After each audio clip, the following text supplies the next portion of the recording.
कहानी का नाम है प्रेम रस। ये कहानी प्रेम रस संस्कृत की 20वीं सदी के प्रारंभ की प्रसिद्ध लेखिका पंडिता क्षमाराव की कथा प्रेमक सोद्रे की हिंदी में सरल प्रस्तुति है। यह कहानी इस अर्थ में प्रभावित करती है कि 20वीं सदी के प्रारंभ में भी नारी सशक्तिकरण जैसे मुद्दे पर महिलाओं में जागरूकता थी। तो आइए जानते हैं कहानी प्रेम रस के बारे में।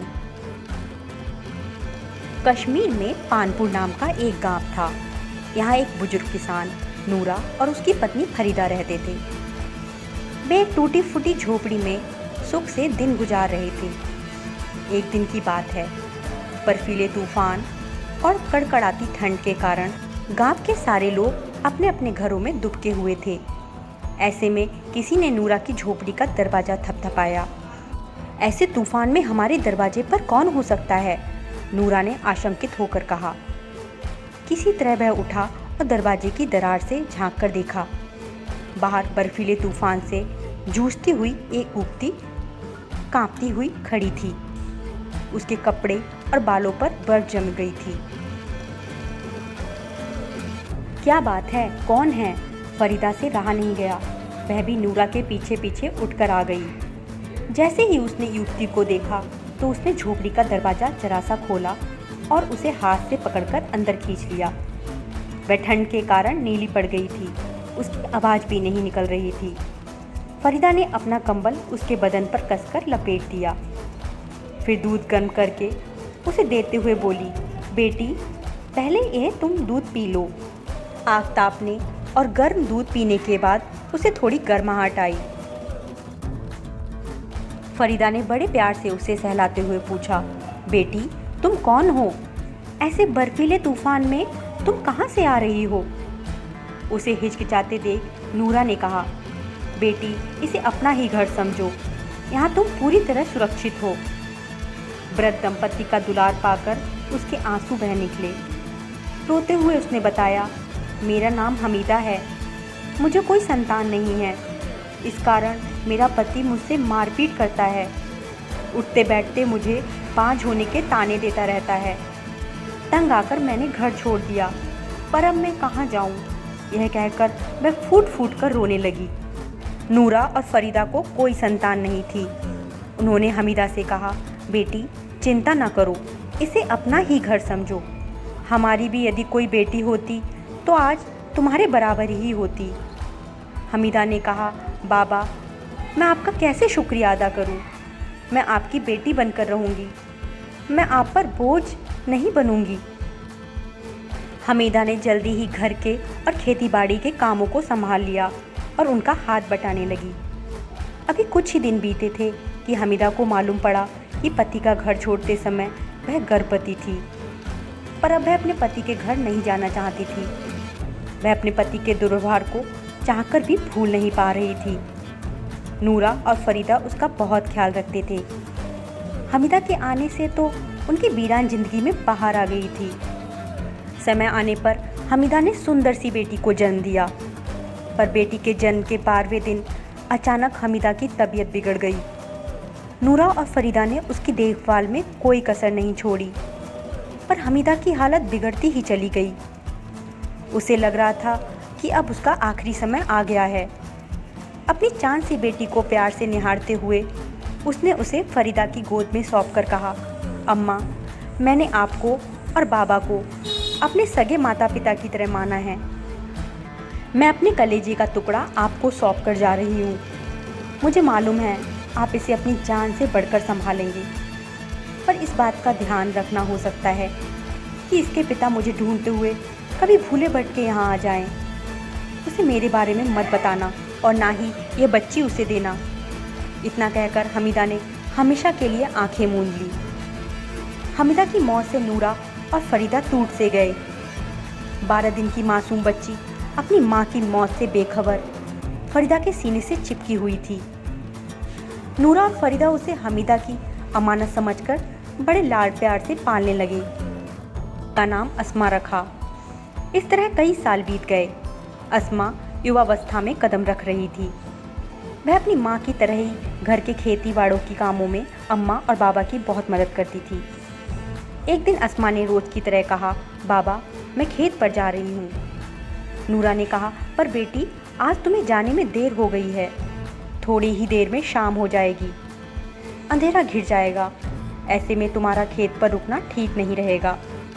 अस्मा ने समझाते हुए कहा, बाबा आप चिंता क्यों करते हो, मैं अब बड़ी हो गई हूँ, मैं खुद की हिफाजत अच्छी तरह कर सकती हूँ। अस्मा की इच्छा देख फरीदा ने कहा, उसका मन है तो जाने दो, वह अपना भला बुरा अच्छी तरह समझती है, इस तरह रोक टोक करके तो हम उसे कमज़ोर ही बनाएंगे। नूरा ने कहा, हाँ तुम ठीक कह रही हो, हम तो अब बूढ़े हो चले, पर इसे मजबूत बनाना ज़रूरी है ताकि ये हर परिस्थिति में ज़माने के साथ मुकाबला कर सके। फिर नूरा ने अस्मा को समझाते हुए कहा, ठीक है बेटी जाओ, पर अंधेरा होते ही जल्दी घर आ जाना, हमें तुम्हारी चिंता लगी रहेगी। अस्मा खुशी से उछलती कूदती खेत पर चल दी। वहाँ खेत की रखवाली करती हुई चिनार के पेड़ के नीचे बैठ गई, पर वह खाली नहीं बैठ सकती थी, इसलिए वह पुआल की जूती सिलने लगी। पड़ोस के खेत में कुछ औरतें काम कर रही थीं। उन्होंने आवाज़ लगाई, अस्मा थोड़ी देर के लिए इधर आकर हमारी मदद कर दो। हमेशा की तरह अस्मा झट से दौड़ कर गई और उनके काम में हाथ बटाने लगी।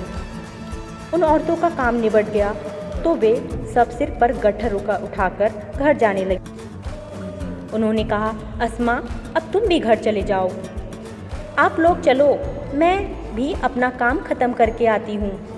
कह अस्मा अपने खेत में आ गई और फिर पुआल की जूती सिलने लगी। धीरे धीरे अंधेरा घिरने लगा। अस्मा अकेली खेत की रखवाली करते हुए धीरे धीरे कुछ गुनगुनाती भी जा रही थी। करहाने की आवाज़ उस सन्नाटे में गूंज रही थी। अस्मा से रहा नहीं गया, मैं दौड़ती हुई वहाँ पहुँची। राहगीर घायल होकर बेहोशी की हालत में पड़ा था। लुटेरों ने मार पीट कर उसका सारा पैसा लूट लिया था। उसके घावों से खून निकल रहा था। अस्मा दौड़कर अपनी झोपड़ी तक आई। नूरा और फरीदा अस्मा की राह देखते हुए दरवाजे पर बैठे थे। अस्मा ने उन्हें राहगीर के बारे में बताया। वे राहगीर को सहारा देकर किसी तरह अपनी झोपड़ी तक लाए। उसके घावों की मरहम पट्टी की। वह अर्ध बेहोशी की हालत में हमीदा हमीदा कहकर बुदबुदाता हुआ दिखाई दी। करहाने की आवाज़ उस सन्नाटे में गूंज रही थी। अस्मा से रहा नहीं गया, मैं दौड़ती हुई वहाँ पहुँची। राहगीर घायल होकर बेहोशी की हालत में पड़ा था। लुटेरों ने मार पीट कर उसका सारा पैसा लूट लिया था। उसके घावों से खून निकल रहा था। अस्मा दौड़कर अपनी झोपड़ी तक आई। नूरा और फरीदा अस्मा की राह देखते हुए दरवाजे पर बैठे थे। अस्मा ने उन्हें राहगीर के बारे में बताया। वे राहगीर को सहारा देकर किसी तरह अपनी झोपड़ी तक लाए। उसके घावों की मरहम पट्टी की। वह अर्ध बेहोशी की हालत में हमीदा हमीदा कहकर बुदबुदाता हुआ दिखाई दी। नूरा और फरीदा सोच में पड़ गए, कहीं यह हमीदा का पति तो नहीं। सुबह हुई। उठने पर राहगीर की तबीयत कुछ ठीक लग रही थी। वह समझ गया कि रात भर इन लोगों ने उसकी बहुत सेवा की है।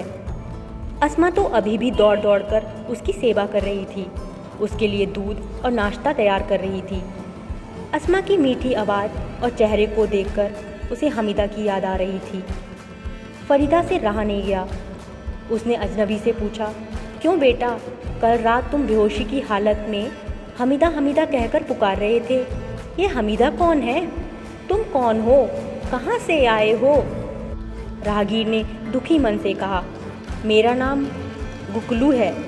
श्रीनगर में मेरा बहुत बड़ा कारोबार है। हमीदा मेरी बीवी थी। हमारे कोई बच्चा नहीं हुआ। इस वजह से दिए जाने वाले मेरे तानों से तंग आकर वह घर छोड़कर चली गई। तब से मैं उसी को जगह जगह खोज रहा हूँ। गुकलू को अब तक नूरा के परिवार का गरीबी का अंदाज़ा हो गया था। उसके दिमाग में एक विचार आया। उसने झिझकते हुए प्रस्ताव रखा, आपकी बेटी ने मेरी जान बचाई है, क्या आप इसे मुझे दे सकते हैं? मेरे पास बहुत धन दौलत है, यह बहुत ठाठ से रहेगी। मैं इसे किसी तरह की तकलीफ़ नहीं होने दूंगा। अब तक नूरा और फरीदा को विश्वास हो गया था कि गुगलू ही अस्मा का पिता है।